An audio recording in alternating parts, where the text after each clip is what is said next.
안녕하십니까. 오늘은 2018년 10월 13일? 10월 13일 이렇게 한국 시간으로 11시 반 좀 넘은 것 같습니다.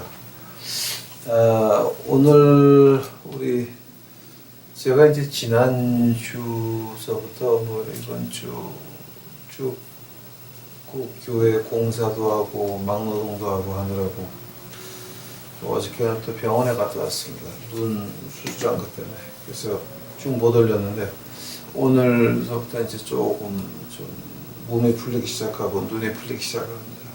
공부합시다. 다니엘서 우리 9장 26절을 할 차례인데요. 26절. 다 같이 다니엘서 9장 26절을 한번 보시겠습니다. 혹시 62일의 후에 기름 부은 받은 자가 끊어져 없어질 것이며 장차 한 왕의 백성이 와서 그 성읍과 성소를 회파하려니와 그의 종말은 홍수의 엄몰됨 같을 것이며 그 끝까지 전쟁이 있으리니 황폐할 것이 작정되었느니라. 27절. 그가 장차 많은 사람으로 더불어 한 일해 동안의 언약을 굳게 정하겠고 그가 그 일의 절반이 제사와 예물을 금지할 것이며 또 강포하여 미운 물건의 날개를 의지하여 설 것이며 또 이미 정한 종말까지 진노가 황폐케 하는 자에게 쏟아지리라 하였느니라. 아멘. 다시 기도하시겠습니다. 예전에 이제 한 2주 만에 공부를 다시 하는 것 같습니다. 예전에 감사합니다. 이제 눈도 다 보이게 하옵시고 또 이렇게 편안함을 주옵시니 감사합니다. 그래서 여기 한국 땅에 와보니 눈물밖에 나는 것이 없습니다. 이 근면한 백성들, 이 훌륭한 백성들 어쩌다 이렇게 되었는지.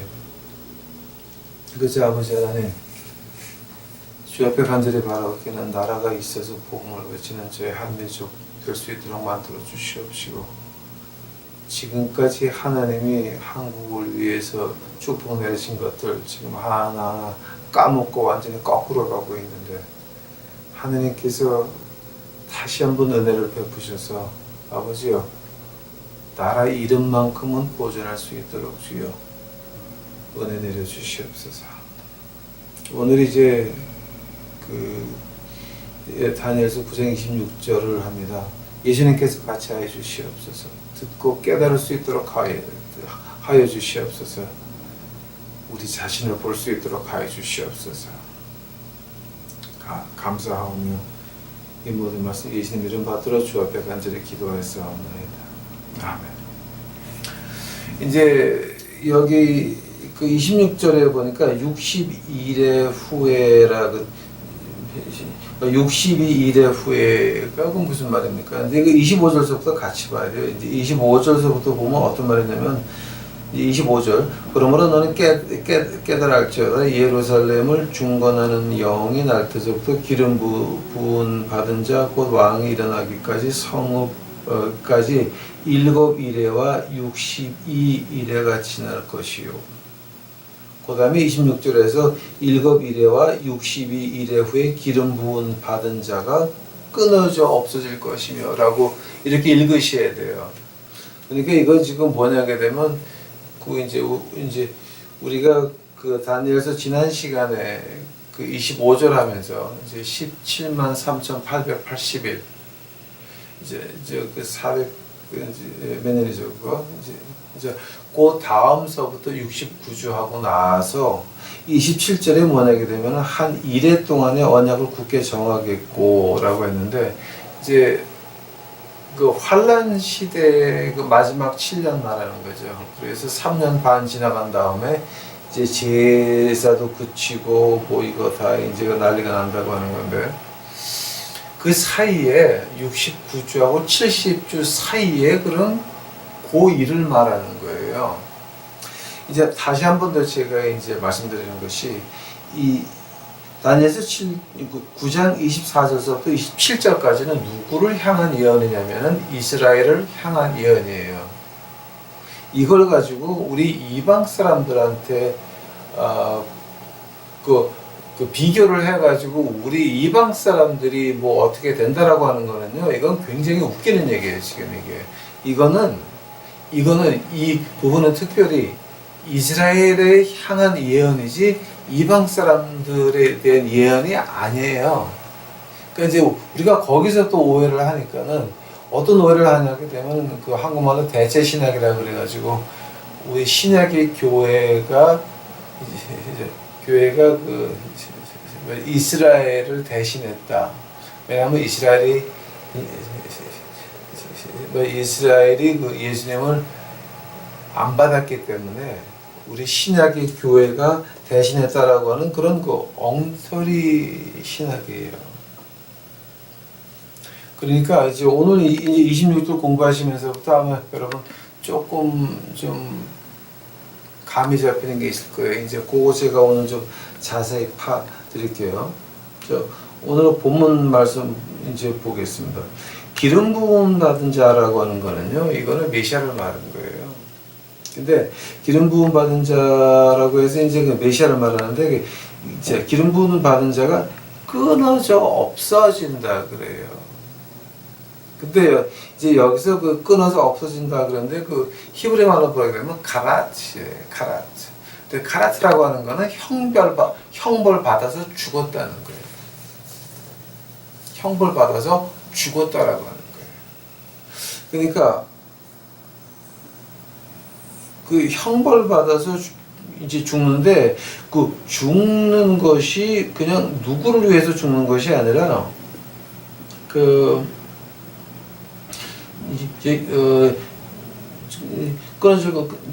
끊어져 없어질 것이며, 근데 이게 지금 조금 한국말 번역이 좀 그런데요. 이걸 갖다가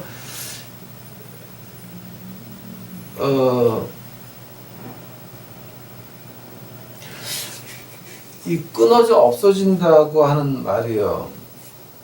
그럼 누구를 위해서 끊어져 없어지는 것이에요? 그 말 자체가 그 메시아를 위해서 끊어져 없어지는 건 아니고요. 메시아 백성들을 위한 거라고 하는 거예요. 자, 하게 되면은 그 안에서 메시아 백성이라고 한다면은 여러분하고 저하고 이스라엘이 같이 들어가 있는 거예요. 이게. 자, 그 다음에 이제 끊어서 없어진다고 하는 말을 갖다가 이제 우리가 보통 그 유대교회 그 라바이들, 유대교 학자들이 이제 그 다니엘서 9장 26절을 가지고 이제 주석 붙여 놓은 걸 보면은요, 그 대표적인 것이 두 개가 있어요. 근데 그 두 개 다 어떻게 나오냐게 되면은 메시아가, 그러니까 메시아는 예루살렘에서 형벌을 받아서 죽었다가 다시 살아나야 된다 라고 하는 그런 주석이 오늘날도 그게 붙어 있어요. 한다면은 예루살렘에서 형벌을 받아가지고 죽은 사람, 제가 한 사람 아는 사람이 있어요, 여러분. 그 예수님이라고 하세요. 그러니까 유대인들도 예수님 소리만 안 하지, 자기네들이 이거를 파면서도 이거는 유대인에 대한 예언인데, 이 유대인의 왕인 이 메시아가 나타나서 우리를 위해서 죽어야 된다라고 하는 걸 갖다가 자기네가 그런 주석을 붙여놓고 있어요. 근데 여기에 대해서 뭐 다르게 말을 한다면, 그러니까 그저 다른 이단적으로 나오게 되면 그거는 좀 무식하죠. 그건 이제 무식하죠. 그 다음에 이제 장차 한 왕의 백성이 와서 그 성읍과 성소를 회파한다 그랬는데, 그 한 왕이라고 하는 말이 이제 우리가 그 Prince of People이라 그러는데, 그 Prince of People이 그 제가 두 번, 세 번째 전에 시간에 했죠. 그 구약에 나오는 적그리스도 이름 중에 하나예요. 근데 이거 한국말로 번역하니까 한 왕의 백성이라 그러는데, 그 Prince of People. 이제 그것이 그 적그리스도를 말하는 거고요. 적그리스도가 와서 성읍과 성소를 회파하고 그의 종말은 홍수에 엄물된 걸 같은 것이며, 근데 이제 여기서 홍수라고 말하는 거는 그 유대인들이 그 예루살렘이 망하면서 이제 도망쳐 나오는 그 모습하고 비슷한 거고요. 그 다음에 끝까지 전쟁이 있으리니 황폐할 것이 작정되었느니라. 자, 근데 그럼 끝까지, 어느 끝까지 말하는 거예요? 이거는 끝에 대환란 시간, 그 전 3년 반, 후 3년 반, 그때까지 전쟁이 있을 거라고 하는 얘기예요. 그 여러분, 그 지금 제가 하는 말을 조금 이해가 안 가시면 이제 어떤 걸 보셔야 되냐면은, 제가 저희 유튜브 재생 목록에다가 요한계시록에서 오해가 많은 부분을 제가 하나 넣어놨는데, 그 안에 보시게 되면은 그 replacement theology, 그 대체 신학이라고 하는 거 하나 있고, 그다음에 또 하나 있는 게 뭐냐게 되면 그 적그리스도의 점령 지역이 어디까지 될까? 라고 하는 거. 이제 그 두 개를 좀 같이 본 다음에 이거를 보시면 도움이 되실 거예요. 이게. 자, 근데 이제 여기서부터 이제 제가 그럼 본론을 시작하겠습니다. 25절하고 27절하고 그 사이에 어떤 기간을 말하는 것이 26절입니다. 하면은 그 25절하고 27절 사이에, 즉 69주하고 70주 사이에 그 쉬는 시간을 갖다가 그럼 우리가 얼마인지나 아십니까? 또 그것이 왜 하나님이 거기다 정해놨습니까? 이거를 우리가 좀 봐야 돼요. 만약에 우리가 지금 이거 공부하면서 그 69주하고 70주 그 사이의 시간을 하나님이 왜 그 간격을 놨고, 그 간격이 언제까지고 그것이 뭐 때문에 만들어놨는지를 모른다고 한다면은, 그럼 우리가 문제가 참 심각한 사람들이에요. 그럼 우리가 이제, 그래서 제가 지금 여기서 이제 오늘 그거에 대해서 제가 말하려고 그러는 거예요. 왜 하나님께서 그렇게 틈을 이렇게 돼가지고 69주하고 70주 사이에 그게 얼마를 정해 놓으셨고, 왜 정해 놓으셨고, 뭐 때문에, 그리고 어떤 거를 봐야 우리가 70주가 시작된다는 거를 알 수 있습니까?를 갖다가 우리가 좀 봐야 돼요. 오케이? 어떤 사람이든지 다니엘서 가지고 이거는 유태인 게 아니고 뭐 그래서 한국도 들어가고 뉴욕도 들어가고 하는 사람들이 좀 있어요. 그거 조금 좀 공부를 더 하셔야 돼요. 또 이거 가지고서 이단 만드는 사람들, 뭐 이제 특히 그 옛날에 박태선 그 신앙전지, 지금은 그게 천부교라고 바뀌었죠. 그래서 이제 자기네 종교가 따로 있고, 그래서 웃기는 거죠, 그게 지금. 그리고 신천지 이런 사람들, 그 배려는 조금 좀 이렇게 좀 가방끈들이 없어요. 그런 사람들인데, 이거 가지고 이제 우리가 이제 시작할 때 어떻게 시작을 하게 되면요,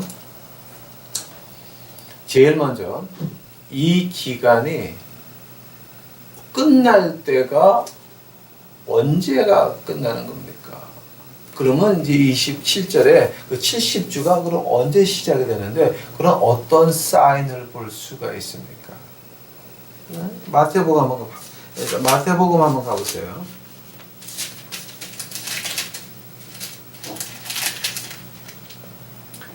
자, 마태복음 24장 5절이에요. 많은 사람이 내 이름으로 와서 이르되 나는 그리스도다 하며 많은 사람을 미혹해 하리라. 난리와 난리 소문을 듣겠으나 너희는 삼가 두려워 말라. 이런 일이 있어야 하되 끝은 아직 아니니라. 민족이 민족을, 나라가 나라를 대적하여 일어나겠고 처처의 기근과 지진이 있으리니 이 모든 것이 재난의 시작이다. 자, 지금 여기까지는 이게 마지막에 27절 다니엘서 9장 27절 시작되기 전에 이전에 어떤 사인이 일어나기 전에 그 전에 일어나는 일들이에요. 난리와 난리의 소문, 민족이 민족과 나라가 나라를, 지진과 기근. 자, 하면은 그게 언제 시작이 됩니까? 마태복음 24장 35절이에요. 천지는 없어지겠으나 내 말은 없어지지 아니하리라. 그러나 그 날과 그 때는 아무도 모르나니 하늘의 천사들도 아들도 모르고 오직 아버지만 아시느니라. 이걸 감히 70주가 시작이 됐다라고 말하는 사람들. 제가 어릴 때, 제가 뭐 10살, 11살 그때 이제 그 아버님 교회 부흥회를 갔는데 그 부흥회 강사 오신 분이 그런 말을 하셨어요. 한국의 전쟁이 곧 일어난다. 그러니까 이제 제가 10살 때니까 54년 전이에요. 54년 전에. 한국의 전쟁이 곧 일어난다. 그래서 큰 가마가 무너지려면은 이렇게 안 무너지면 한번 기우뚱했다가 그쪽으로 넘어지니까 반대쪽으로 넘어지는 거니까 한국이 전쟁이 나면은 이렇게 기우뚱하는 거다라고 이제 되게 마지막으로 본다. 이제 그러신 이게 제가 그 얘기 들은 게 54년 전이에요. 근데 저 그때 어릴 때 겁 되게 먹었어요. 그래서 제가 그 겁먹고 나서 이제 하늘을 보면서 밤새 기도한 적이 있습니다. 이제 금방 끝날 것 같은데 하나님 이제 이거 어떻게 뭐 환란 시대 후 3년 반 환란 시대 이제 어떻게 지나가냐고 울면서 밤새 기도한 게 54년 전인데 아직도 별일 없어요. 아직도. 자, 그러면은 그 70주 시작하기 전에 우리가 알아야 될 게 뭡니까? 어떤 일이 먼저 일어납니까? 오늘 본문 말씀 들어가세요. 다니엘서 9장 27절 봐요. 그가 장차 많은 사람으로 더불어 한 일해 동안에 언약을 굳게 정하겠고 또 그가 그 일의 절반의 제사와 예물을 금지할 것이며. 스탑. 지금 제사와 예물을 어디서 금지하는 거예요? 예루살렘에서 금지하는 거예요. 성소에서 금지하는 거예요. 한다면은 이미 성전이 지어져 있고 나라가 세워져 있다라고 하는 거예요. 그래서 우리가 학자들이 확실히 말하기를 한다면은 그럼 이 마지막 때 70주 시작되기 전에는 어떤 일이 있어야 되느냐? 그 네 가지가 네 가지 사건이 먼저 와야 돼요. 오케이?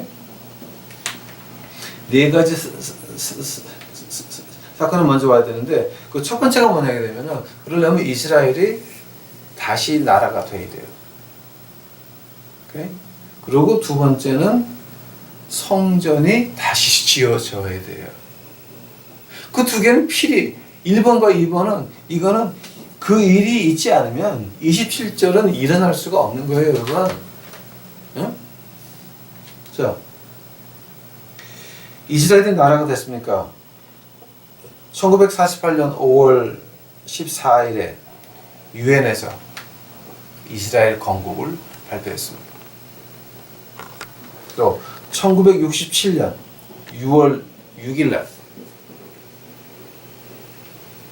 이 유대인들이 예루살렘을 재탈환했습니다. 이 두 가지만 보세요, 지금. 하면은, 다니엘서 9장 27절, 70주 시작하기 전에 첫 번째 거는 이미 이루어졌어요. 오케이? 두 번째 거, 하나님의 성전이 지어졌습니까? 이거는 누가 와서 그 예물, 제사 드리는 걸 끊어야 되는데, 그러려면 세 번째 성전이 지어져야 돼요.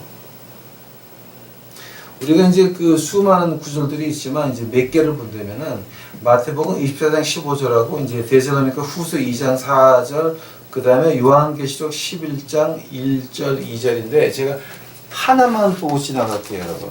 예? 요한계시록 11장 1절, 2절 한번 보고 지나갑시다. 이제 그 뭐 마태복음, 데살로니가 후서는 여러분이 다 아는 거니까. 요한복음 11장 1절, 2절이에요. 또 내게 지팡이 같은 갈대를 주며 말하기를 일어나서 하나님의 성전과 제단과 그 안에서 경배하는 자들을 청량하되 성전 밖 마당은 청량하지 말고 그냥 두라. 이것을 이방인에게 주었은즉 저희가 거룩한 성을 42달 동안 즉 3년 반 동안 짓밟으리라. 어떤 말 하는 거예요? 그 성전이 지어져 있어야 된다라고 하는 거예요. 근데 오늘날 그 성전이 지어졌습니까? 아직 안 지어졌습니다. 그런데 아직 70주는 아직 시작이 안 됐다라고 하는 겁니다. 오케이? 세 번째로 이제 오기 전에 그 이제 70주 시작 되기 전에 또 하나 있어야 될 것이 그 뭐죠? 제가 지난번에 이거 아주 좀 자세한 것 같은데요. 이사야서 13장 14장, 에레미야서 50장 51장, 그리고 요한계시록 17장 18장 그 6장을 한꺼번에 보세요. 이사야서 13장 14장, 에레미야서 50장 51장, 요한계시록 17장 18장 그 6개의 장을 보게 되면 어떤 말이 나오게 되면 바벨론이 다시 진건돼야 돼요. 자, 하려면은 지금 이 모든 것이 70주가 시작되려면은 이스라엘이 나라가 다시 돼야 되고 성전이 지어져야 되고 그다음에 바벨론이 다시 일어나야 되고 그다음에 이제 마지막으로 하나가 더 있는데 그 조건이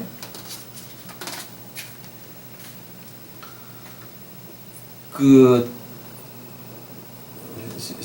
에스겔서 38장 39장이 뭐냐면은 God and Magog war 그러니까 그 한국말로 고겐 마고 무슨 전쟁이라 그럽니까? 자, 그것이 시작되려면은 뭐가 되냐면은 러시아하고 회교도하고 같이 합쳐서 내려와야 돼요.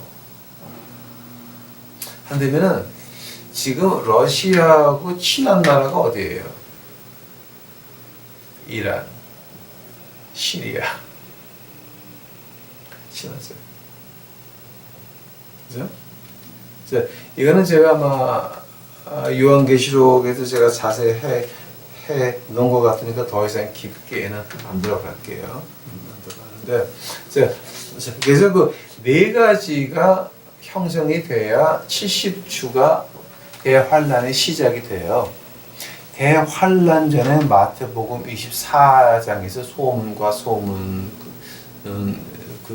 그 나라와 나라 전쟁 그리고 지진, 기근이 있어야 된다라고 하는 거예요. 우리 지금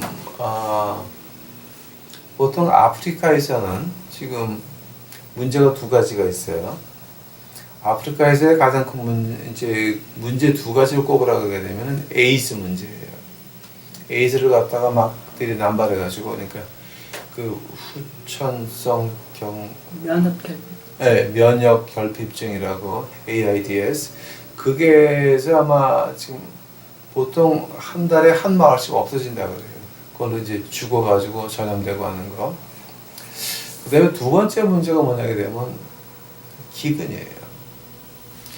우리가 지금 미국 안에서만 나는 그 옥수수만 가지고도 세계를 먹여 살려고 남는데 그걸 갖다 막으려고 어떻게 하냐면 옥수수 가지고 휘발유 기름을 만들기 시작을 했어요. 그건 제가 요한계시록에서 그 말 네 마리 하얀 말, 검은 말, 빨간 말, 청황색 말 하면서 제가 자세히 말씀드렸으니까 그거 한번 보시기 바랍니다. 그러면서 아프리카에서는 지금 문제가 뭐냐게 되면 에이즈 죽는 거하고 이 굶어서 죽는 거예요. 그것이 그 아프리카 밖으로 퍼질 수도 있어요. 그때서부터는 우리가 70주가 이제 그렇게 지진이 심하게 일어나고 기근이 덮치게 되면 그러면 이제는 예루살렘의 세 번째 성전이 지어지겠구나. 그거 우리가 예상해야 된다라고 하는 거예요. 근데 아직은 70주가 시작이 아니에요. 오케이? 그 네 가지. 그러니까 이스라엘 70주가 시작이 되는데 아직은 시작이 안 됐어요. 그 다음에 두 번째로 하면은 그러면 그 쉬는 시간, 그러니까 69주하고 70주 사이 그 쉬는 시간을 하나님이 뭐 때문에 만들었습니까? 그리고 얼마나 오래 갑니까? 이제 그 두 번째, 세 번째 시간이 이제 그게 좀 심각해요. 여러분, 자, 여러분 그냥 쉽게 넘어갈 수 있는 거. 이제 저같이 공부하는 사람들은 이제 그게 눈에 잡히죠. 누가복음 4장 가보세요. 누가복음 4장 가보시게 되면은 아마 여러분 그냥 읽고 지나가는 것들이 이렇게 쉽게 지나갈 수 있는 건데, 이제 우리 같이 이렇게 예언을 공부하고 다니엘서 공부하는 사람들은 그걸 보면서 그 전율을 느껴요. 자, 뭐를 느끼냐면은 누가복음 4장 16절서부터 제가 볼게요. 누가복음 4장 16절이에요. 예수께서 그 자라나신 곳 나사렛에 이르사 안식일에 자기 규례대로 회당에 들어가서 성경을 읽으려고 서시며 선지자 이사야의 글을 들이거늘 책을 펴서 이렇게 기록한 데를 찾으시니 곧 주의 성령이 내게 임하셨으니 이는 가난한 자에게 복음을 전하게 하시려고 이제 기름을 부으사 나를 보내사 포로된 자에게 자유를, 눈먼 자에게 다시 보게 함을 전파하며 눌린 자에게 자유케 하고 주의 은혜의 해를 전파하게 하려 하심이라 하였더니 책을 덮고 그 맡은 자에게 주시고 앉으시니 회당에 있는 자들이 다 주목하여 보더라. 이에 예수께서 저희들에게 말씀하시되 이 글이 오늘날 너희 귀에 응하였느니라. 생각 좀 해보세요, 여러분. 그 당시에 히브리어를 읽을 수 있는 사람은 10%에서 15%. 학자들이나 바리새인을 훈련받은 사람 아니면, 그러니까 즉 우리 한국말로 말하면 KS 마크가 아니면 이렇게 경기 서울대 마크가 아니면 그 히브리어는 읽을 수가 없었어요. 근데 목수의 아들이고 학교를 한 번도 안 가본 목수예요. 히브리어를 그냥 유창하게 읽었다고 하는 거예요. 예전에 당시 회당에서는 그 히브리어를 읽으면 그거를 헬라어나 아람어로 번역해 주는 사람이 옆에 있었어요. 그러니까 스크롤을 보는데 그때 스크롤은 어떤 거냐면은 그 밑에 모음 표시가 없어요. 그 밑에 모음 표시는 그게 한 주님 승천하시고 나서 300년 지나서 모음을 찍기 시작을 해서 이제 그 자음 밑에다가 모음을 찍기 시작을 해가지고 그때서부터 나오는 말이 Masoretic text라고 하는 게 어떤 말이냐면 Masoretic. 이제 그 사람들이 자음 밑에다가 모음을 찍기 시작을 한 거예요. 근데 이건 그 전이에요. 한 300년 전에 그냥 펴고 그냥 읽으신 훈련이 안 된 그 사람들이 볼 때는 목수 아들은 훈련이 안 된 사람이에요. 학교를 못 가본 사람이야. 가방 끈이라고 끈조차도 없는 사람이 이걸 유창하게 읽는 거예요. 깜짝 놀란 거예요. 자, 근데 그 다음 문제가 더 심각한 거예요. 자, 19절 보세요.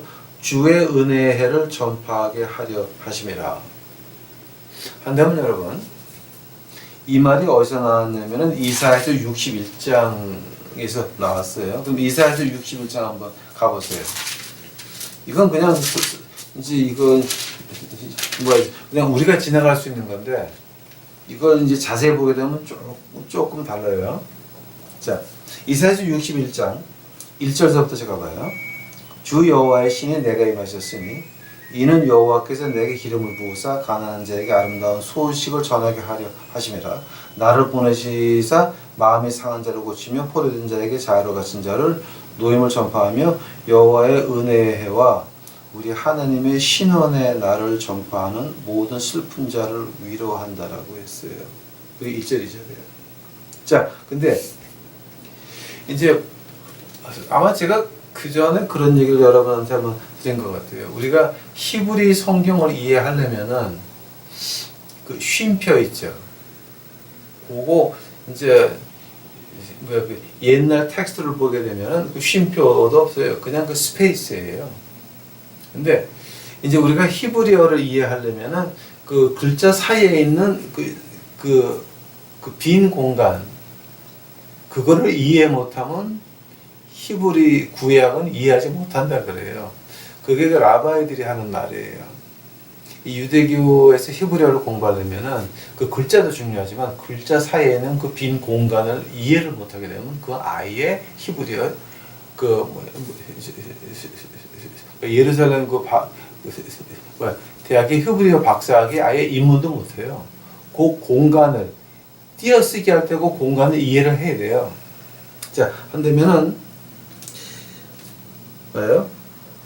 2절에서 여호와의 은혜와 우리 하나님의 신원의 날을 전파하고, 자, 근데 예수님이 어떤 말을 빼놨어요, 지금. 누가복음 4장 다시 한번 가보세요. 응? 자, 누가복음 4장의 19절 가보세요. 주의 은혜의 해를 전파하게 하십니다. 자, 한번 뭐가 빠졌어요, 그게? 신원의 날이 빠졌어요. 하면은 그 신원의 날은 언제예요? 하나님이 세상을 마지막에 심판하는 그날을 말하는 거예요. 그거는 어느 학자나 오른쪽 왼쪽 관계없이 그 신원의 날이라고 하는 거는 이 세상의 끝날을 말하는 거예요. 근데 예수님께서 거기서 스탑하셨어요. 신원의 날은 말을 안 했어. 안 하고 주의 은혜의 해를 거기까지만 했어요. 그게 다니엘서 9장 26절이에요.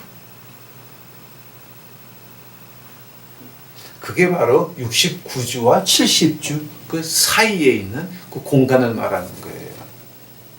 자, 하면은 그 공간을 갖다가 하나님이 왜 창조하셨습니까? 왜 우리 이방 사람들에게 허락하셨습니까? 누가복음 19장 가보세요. 19장. 이렇게 있어서 성경을 깊게 공부하면요, 그 재밌는 게 한두 가지가 아니에요. 저는 재밌는데 여러분 재미없을지도 모르겠어요. 누가복음 19장. 자, 누가복음 19장 42절 가보세요. 가라사대 너도 오늘날 평화에 관한 일을 알았다면 좋을 뻔하였거니와 지금 네 눈에 숨겼도다. 이 말이 언제 하시냐게 되면 예루살렘 이제 망하는 걸 갖다가 이제 돌 위에 돌도 안 나무리라 그 이제 우시면서 예수님께서 하신 말씀이에요. 여기서부터 로마서 11장 가보세요. 로마서 11장. 로마서 11장 25절이에요.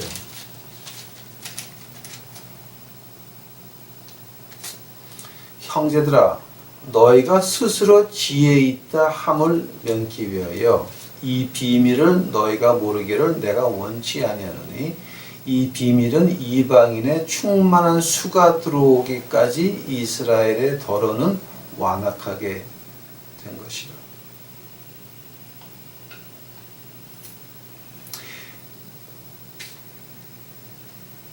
예수님께서 눈물을 흘리셨어요. 내가 너를 그렇게 품으려 해도 너희는 나를 버렸다. 그 이유가 뭐였습니까? 로마서 11장 25절. 이 비밀은 이방인의 충만한 수가, 어떤 충만한 수? 믿는 사람들, 우리 말하는 거예요. 우리 여러분과 나 말하는 거예요. 우리 충만한 수가 들어오기까지 이스라엘의 덫은 완악하게 된 것이다. 즉 이스라엘을 이 하나님께서 이 이스라엘을 구약에서 사용하시고 또 어디서부터 사용을 다시 하십니까? 요한계시록에서부터 다시 사용을 시작하세요. 하면은 자, 마태복음서부터 요한계시록 그 전까지는 뭐라 그럽니까? 마태복음 13장 가보세요. 마태복음 13장.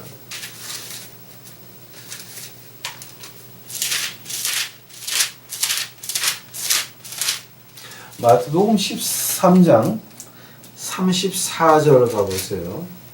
34절. 예수께서 이 모든 것을 무리에게 비유로 말씀하시고 비유가 아니면 아무것도 말씀하지 아니하셨으니 이는 선지자로 말씀하신 바 내가 입을 열어 비유로 말하고 창세부터 감추인 것을 드러내리라 함을 이루려 하심이라. 자, 지금 하나님께서 구약에서 숨기신 게 뭐였어요? 하나님께서 구약에서 숨기신 게 뭐였어요? 자, 다니엘서 9장 26절. 그 기간, 그 하나님께서 그 숨기신 게 뭐냐게 되면은 바로 이방인의 수가 우리가 구원 받기까지 그 교회의 은혜의 시대를 만든 거라고 하는 거예요. 즉, 예수님 승천하시고 나서부터 오늘 재림을 기다리는 우리들, 그 사이를 은혜의 시대라 그래요, 우리가. 또 이제 그 다른 유럽 처치에서는 그것도 교회의 시대라 그래요. 근데 교회 시대라고 하는 건 이미 다 끝난 것 같아요. 왜냐하면 하도들 교회가 개차반에 돼가지고 지금 이건 뭐 교회 같지도 않아요. 그러고 나서 에베소서 가보세요. 에베소서.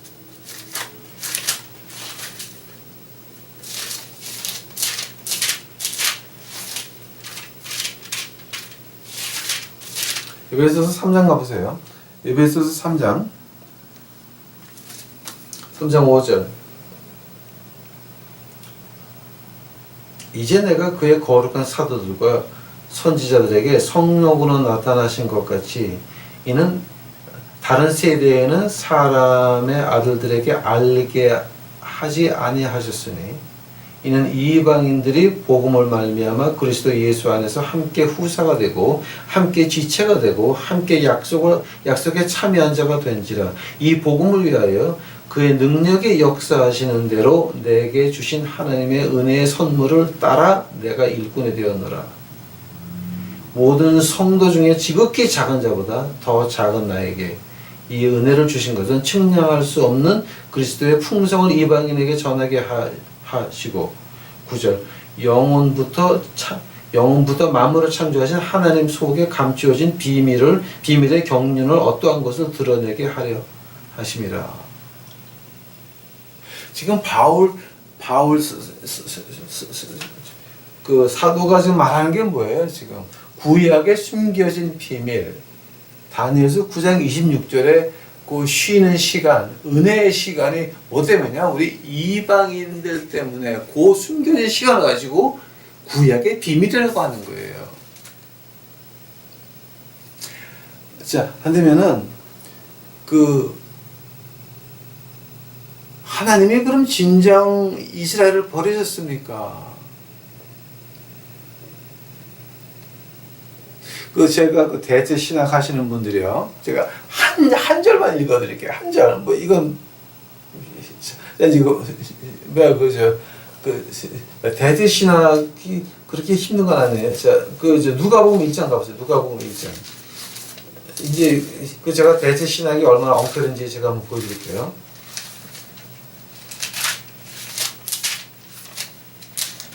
누가복음 1장. 누가복음 1장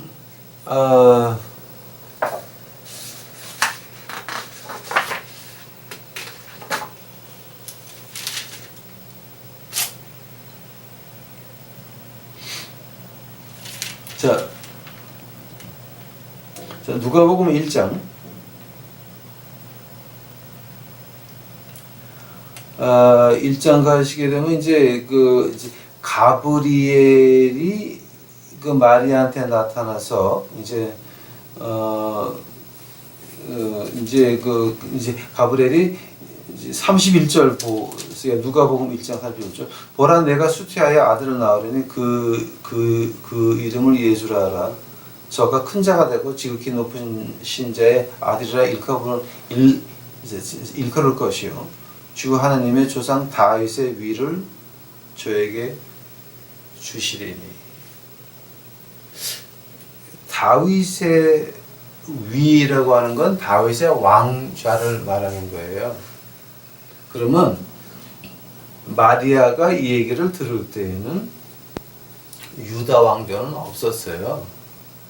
이스라엘 왕조도 없어졌을 때예요. 근데 그 가브리엘이 마리아에게 한 말이 그가 그 조상 다윗의 위를 저에게 주리니. 그 말이 어떤 건지 아세요, 여러분? 빌립보서 2장 가보세요. 빌립보서 2장.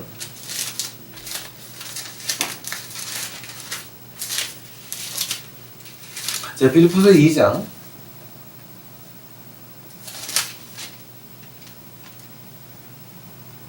빌립보서 2장 6절서부터 제가 봐요.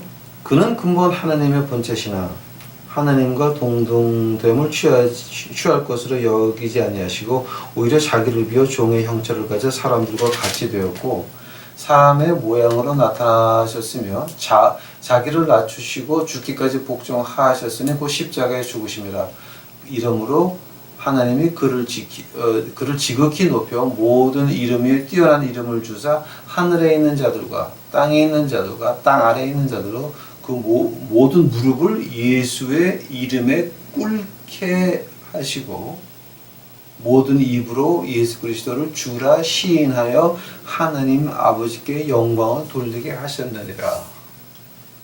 모든 무릎이 그 앞에 꿇고 모든 입이 고백하는 게 언제? 마지막 때 말하는 거예요, 지금 이거.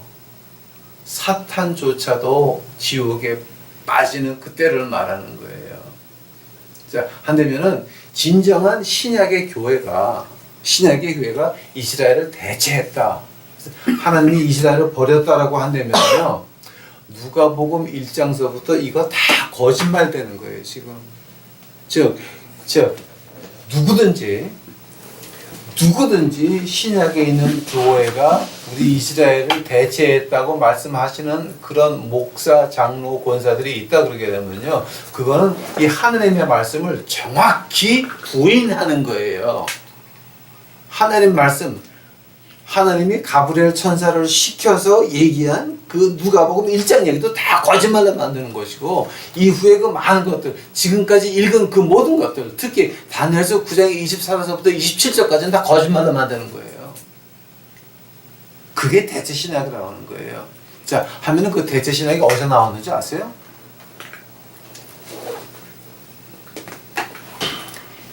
처음에 어거스틴이 이단을 갖다가 어떤 신학적으로 생활로 보여준 것이 아니라 어거스틴이 어떻게 했냐면 정부의 힘을 빌려가지고서는 이단들을 탄압하면서 죽이기 시작을 했어요.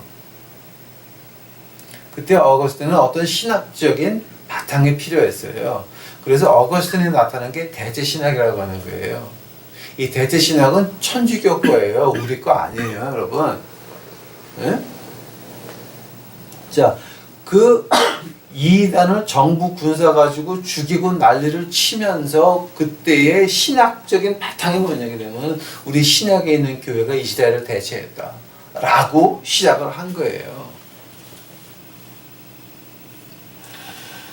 그 대체 신학의 시작이 얼마나 많은 피해를 가져왔냐면은 그 대체 신학의 아주 절정이 2차 대전이었어요. 세계 2차 대전에 뭐가 일어나요? 유대인 학살이 시작이 되죠. 근데 그 유대인 학살의 신학적인 바탕이 뭐였어요, 여러분? 유대인 학살의 신학적인 바탕은 대체 신학이었어요. 즉 아직도 신학의 교회가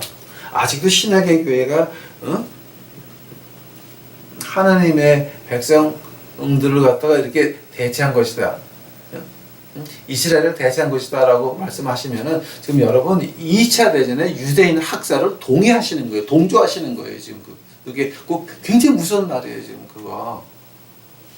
2차 대전 때에 교회가 어떻게 했어요? 구교나 신교나 유대인 학살에 대해서는 입을 꽉 막고 있었어요. 왜냐하면 대체 신학의 그 기조가 대체 신학이었거든. 사람 죽인 것도 그 학살한 것도 문제였지만 더 큰 학살은 뭐냐게 되면은 그 대체 신학을 바탕으로 해서 입을 담은 교회와 교황과 목사들 다 이것들은 죽어야 될 것들이라고 하는 거예요. 그것이 대체 신학의 위험한 거였어요. 아직도 한국에서는 그거를 말하고 있는 사람들이 있다라고 하는 것이 저는 아주 깜짝 놀라요. 죄 없는 이스라엘의 아브라함의 자손들을 그렇게 피 흘려서 죽게 한 그거를 아직도 한국에서는 믿고 있다라고 하는 거예요. 그게 얼마나 무식한지 아세요? 여러분 그 손의 피가 지금 얼마큼 담아야 돼요, 여러분. 그러니까 이거 여러분 좀 이거 하늘의 말씀을 거짓말로 만드는 거는 진의 지옥 가면 돼. 그러나 그 신학의 바탕에다가 유대인 학살하면서 이 꼭 다물고 있었던 그 교회나 교황이나 목사나 이거 다 개 같은 것들이라고 하는 거예요. 나는. 근데 그거를 아직도 한국 교회에서 외치고 있다라고 한다면은요, 저는 실망에 넘어가요. 그러면은 이건 우리가 안 돼요. 자 하면은 하나님이 왜 그 간격을 25절과 27절, 26절 그 간격을 은혜의 시대를 뭐 때문에 창조하셨습니까? 우리를 위해서 창조하셨어요. 우리를 위해 이방인들의 숫자가 찰 때까지였어요. 그 말을 바울 선생은 신랄하게 말하고 있어요. 로마서 9장, 10장, 11장을 한번 읽어보세요. 우리는 접붙임을 당한 거예요. 이스라엘에다가 우리가 접붙임을 당한 거예요. 하나님 이스라엘 안 버렸어요. 요한계시록을 보세요. 자, 요한계시록 4장서부터 한번 쭉 보세요. 요한계시록 4장서부터 문장은 뭔지 아세요, 여러분? 그게 다 유태인의 습관대로 요한계시록에서 구약에서 따온 그 표현들이 800가지가 있어요. 800번. 요한계시록에서 구약에 있는 모양을 따고 구절을 가져온 것이 800번이죠. 800번. 하나님이 이스라엘 버렸어요? 웃기지 마세요. 은혜 시대가 끝나면 그럼 그때서부터는 다시 하나님이 이스라엘을 사용하시고 사용해가지고 마지막까지 끌고 가세요. 자, 아마 우리 이방인의 때는 언제까지예요? 바로 소음과 소문의 전쟁과 전쟁, 기근, 지진하면서 세 번째 성전이 이제 거기 세워졌다라고 한다면은 그럼 그때 우리는 어떻게 돼요? 우리는 여기 없어요. 왜냐면 우리는 다 휴거에서 올라가요. 이 다니엘서 9장 26절을 공부하면서 참 은혜를 받는 것이 바로 그런 거예요. 우리는 대환란 시대에 안 본다라고 하는 거예요.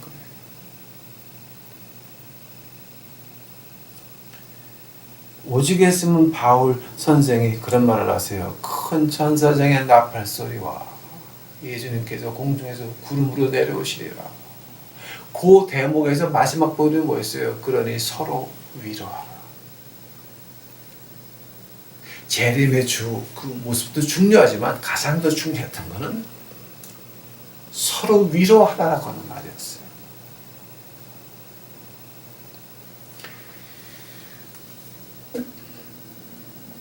이 다니엘서 9장 26절 제대로 공부하게 되면 진짜 위로가 굉장히 돼요. 그 다음에 제가 또 하나 그 대체 신학이 미친 그 신학에 대해서 가장 큰 거는요, 유태인 학살하는데 그때의 그 신학이 대체 신학이었어요. 그건 이단 중에서도 가장 악한 이단이 대체 신학이에요. 그러니까 이제 여러분 그건 아시고 절대 어디 가서 그런 얘기 뻥끗도 하면 안 돼요. 뭐 하나님한테 줘 터지려고 맘먹어서 몰라도 뭐 그 두 번째로 이 대체 신학이 우리 신학계 그러니까 교회계에 입힌 그 해가 어떤 게 있냐면요. 여러분 이제 저희 아버님이 목회했을 때 그 책에 보게 되면 그 일본 말로 된 조직 신학 책이 큰 게 이만한 게 하나 있었어요. 그리고 이제 내찬 감상 목사님 책이 쫙 있었고 이제 내찬 감상 목사님은 그 가정 교회를 그 강조하신 분인데 이제 저도 가정 교회를 지금 강조하고 있습니다. 왜냐하면 지금 이 한국 교회가 교회입니까? 교회라고 인정하지 않습니다. 근데 이제 그 조직 신학에 보면은 제가 미국에서 이제 신학을 공부했기 때문에 제가 이 영어밖에 모릅니다. 그러니까 조금 양해해 주시기 바랍니다. 그 조직 신학에 들어가게 되면 그 신학이 쭉 이렇게 나눠져요. 근데 이제 가장 처음에 나오는 게 비블리올로지, 성경에 대해서 이 하늘의 말씀에 대해서 공부하는 것들이에요.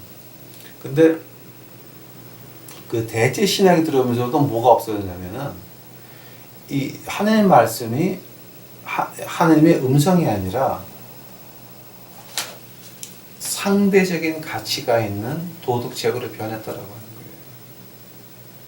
왜냐하면 분명히 구약에서 신약에서 그 다음에 로마서 9장, 10장, 11장, 에베소서 계속 나오지만 그걸 부인을 해가지고 이거는 그 당시에 그렇게 믿었던 거니까 오늘에 와서는 어떤 가치가 없는 거예요. 그게 대체 신학이에요, 여러분. 그러니까 하나님의 말씀을 상대적인 가치로 변해가지고 하나님의 말씀의 권위를 없애버리는 게 대체 신학이에요. 그러니까 이거 우리가 아직도 한국에서는 그런 말 하고 있는 사람이 있다고 하는 자체가 내가 지금 난 지금 이해가 안 가. 아니 신학교에서 뭐 배웠어 그것도. 네? 그 다음에 이제 두 번째로 우리가 신학 공부하다 뭐가 나냐면 theology proper라고 하는 말이 나오는데 이제 그 신학 용어인데 그게 어떤 말이냐면 그러니까 우리 하나님의 그 품성이라고 해야 되나? 어떤 시간에 어떤 말이냐면 하나님의 인자심, 하나님의 사랑, 그다음에 mercy, grace, wrath, 이제 이런 거 쭉 나오는 거 말이에요. 그러니까 어떤 분이 저한테 포항해서 그런 걸 이메일을 보내주신 것 같아요. 하나님의 속성에 대해서 공부하고 싶다고. 근데 하나님의 속성이 무슨 말이냐 그랬더니 이제 그렇게 말씀하시더라고요. 그래서 그게 theology proper 였구나라고 이제 제가 알았는데 제가 다니엘서 끝나면 그거 시작할 거예요. 그 다음에 이제 세 번째로 나오는 게 크리스탈러지. 예수님이 어떤 분이냐라는 거하고, 네. 뉴마타올로지. 성령 하나님은 어떤 분이냐. 그다음 다음에 나오는 게 이제 에인지올로지. 그리고 천사는 무엇이냐. 엔트로폴로지. 사람은 어떤 것이냐. 소테리올로지, 그 구원론은 그럼 뭐냐? 이클레시올로지, 그 교회는 그럼 어떤 것이냐? 네. 다음에 에스카톨로지, 그 마지막에 그 종말은 어떻게 되는 거냐? 이제 이렇게 나눠지는데요. 대제 신학에 들어오면서 하나가 없어졌어요. 이스라엘리올로지. 하나님이 이스라엘을 어떻게 쓰신다라고 하는 걸 갖다가 아예 없어지고 말았어요. 왜냐하면 하나님이 이스라엘을 안 버렸거든요.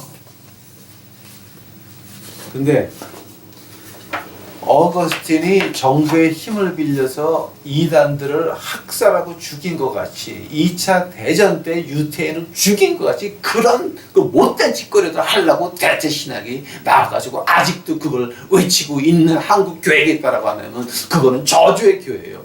하나님이 절대 거기 가서는 하나님이. 이제 제가 한 절만 더 하고 끝낼게요. 고린도전서 10장 가보세요. 고린도전서 10장.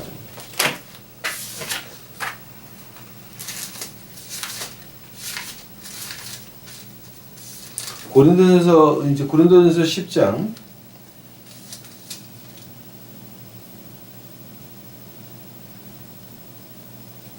32절. 이제 자, 그럼 읽어보세요, 여러분. 고린도전서 10장 32절에 유대인에게나 헬라인에게나 하나님의 교회나 저희 거치는 자가 되지 말고. 이렇게 스탑. 자, 이 말이 무슨 말 같아요, 지금? 그냥 이렇게 이제 우리가 쉽게 읽을 수 있어요, 이거를. 이제 그래서 뭐, 거치는 자가 되지 말자. 뭐, 이제 이렇게 말할 수도 있지만은 지금 여기서 이제 우리가 이제 공부하는 사람들 딱 보게 되면, 소리가 나는 것이 뭐냐, 그러면 이 바울 선생이 말한 세 가지의 기둥이 뭐였어요? 하나님, 교회, 담임 목사가 아니라 그건 명성교회에서 하는 말이고, 명성교회에서 하는 말이고, 바울 선생이 말했던 거는 유대인, 헬라인, 교회라고 하는 거예요.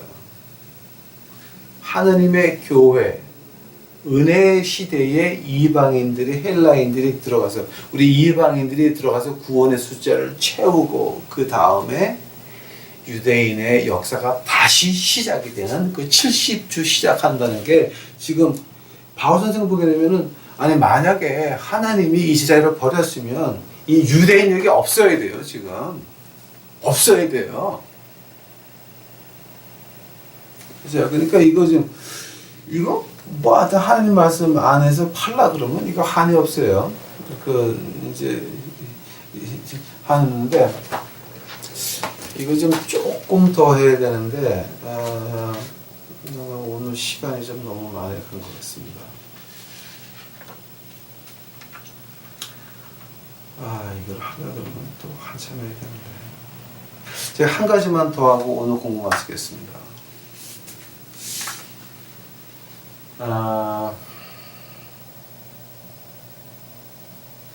아까 우리 그 다니엘서 9장 26절 처음에 뭐가 나와요? 끊어진다는 말을 했죠. 끊어져 없어질 것이며라 그랬죠. 근데 그 말을 갖다 히브리 말은 카라치. 그래서 이제 이제 형벌당해서 죽는 걸 말해요. 근데 여러분 여기서 한번 그 출애굽기 12장 가보세요.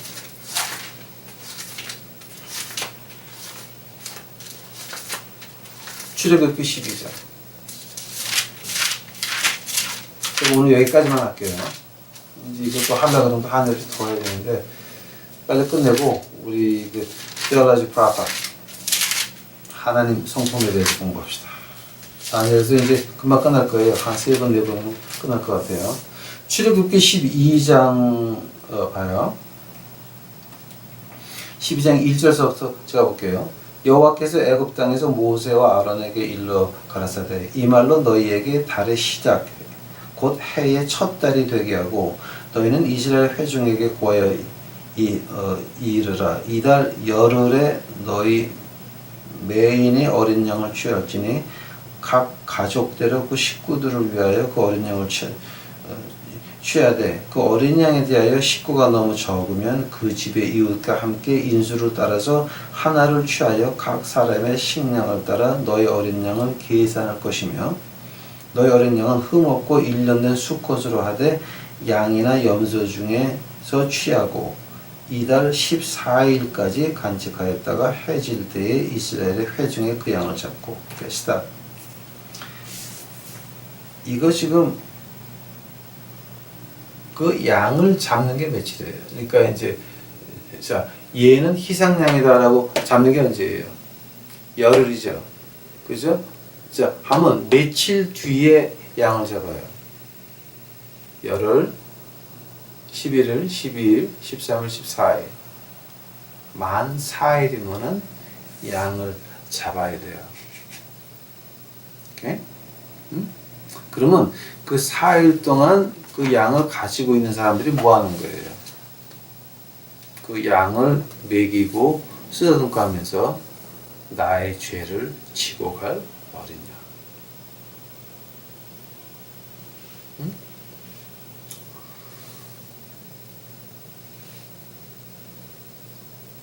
예수님이 언제 승리 입성하셨어요? 나귀탕. 그리고 며칠 뒤에 십자가 가셨어요. 생각해 보세요.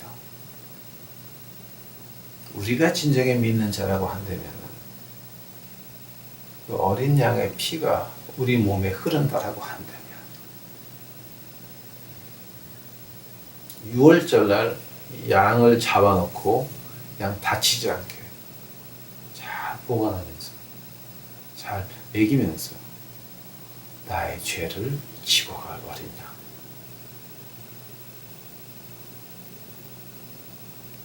며칠 지나면 잡아야 되는 거. 예수님이 승리의 입성, 그러니까 그 한국말로 종료주의라 그러니까 승리에 입성하시고 나서 십자가 갈 때까지가 그럼 언제였습니까? 바로 그거였습니다. 우리 마음속에 여러분 예수님이 얼마나 존재하고 있습니까? 아직도 예수님께서 십자가에 돌아가셔서 내가 세상에서 잘 살아야 된다고 믿고 계십니까? 아직도 예수님께서 십자가에서 피 흘리셨기 때문에 나는 세상에서 대접을 받아야 된다고 믿고 계십니까? 여러분 회개하셔야 됩니다. 회개하셔야 됩니다. 예수님께서는 우리 죄를 위해서 처형을 받으셨습니다. 하나님께서 왜 허락하셨습니까? 아바.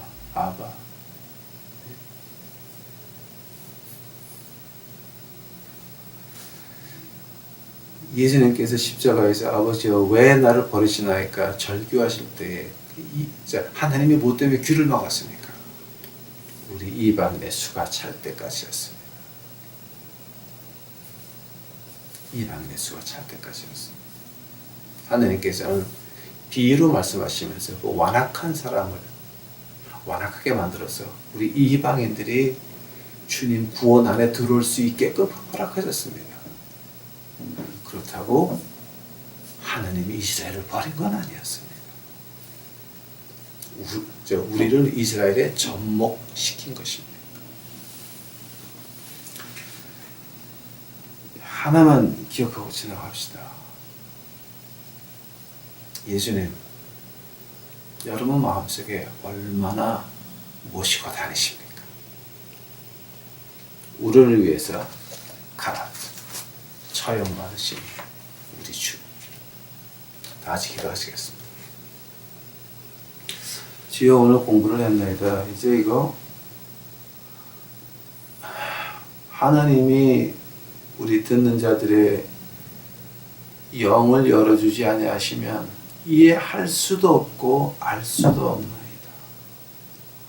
하느님께서 이거 듣는 자들의 귀를 열어주옵시고 영의 귀를 열어주시옵시고 영의 눈이 열려서 하늘나라 볼 수 있도록 하옵시고 하나님의 사랑을 배울 수 있도록 받을 수 있도록 아버지로 은혜 베풀어 주시옵소서. 이 모든 말씀 예수님의 이름 받들어 주 앞에 간절히 기도하였사옵나이다. 아멘.